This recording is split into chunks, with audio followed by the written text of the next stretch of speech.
राज्य मार्ग परिवहन महामंडळाच्या येथील आगारात अनेक एसटी गाड्यांच्या बाजूचे पत्रे फाटले असतानाही प्रवासी सेवेसाठी या गाड्या वापरल्या जात आहेत. प्रवाशांचा हा धोकादायक प्रवास इतरांनाही जीवघेणा ठरू शकतो. त्यामुळे नादुरुस्त अवस्थेतील गाड्या तात्काळ सेवेतून हटवण्याची मागणी प्रवाशांमधून केली जात आहे. एसटी महामंडळाच्या मध्यवर्ती कार्यालयाकडून अनेक वर्ष नवीन गाड्यांची खरेदी झालेली नाही. जुन्या गाड्यांवरच प्रवासी सेवेचा डोलारा चालू राहिला. मात्र अलीकडेच नवीन गाड्यांची खरेदी होऊन प्रत्येक आगाराला 5 ते 10 गाड्या दिल्या जात आहेत. बार्शी व अक्कलकोट या 2 आगारांना प्रत्येकी 10 नवीन एसटी गाड्या मिळाल्या. सोलापूरच्या मध्यवर्ती आगारासाठी केवळ 5 गाड्या पाठवण्यात आल्या. सोलापूर हे मुख्यालय असतानाही या आगाराला नवीन जादा गाड्या मिळवण्यासाठी लोकप्रतिनिधींनी राजकीय इच्छाशक्ती दाखवली नाही. त्यामुळे जुन्या आणि नादुरुस्त असलेल्या एसटी गाड्यांमधून नागरिक धोकादायक प्रवास करत आहेत.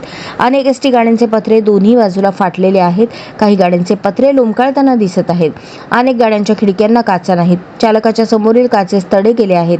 अशा गाड्या मार्गावर सोडल्या जाऊ नयेत. प्रवाशांच्या जीवाशी खेळण्याचा उद्योग अधिकाऱ्यांनी थांबवावा अशी मागणी नागरिकांनी केली आहे.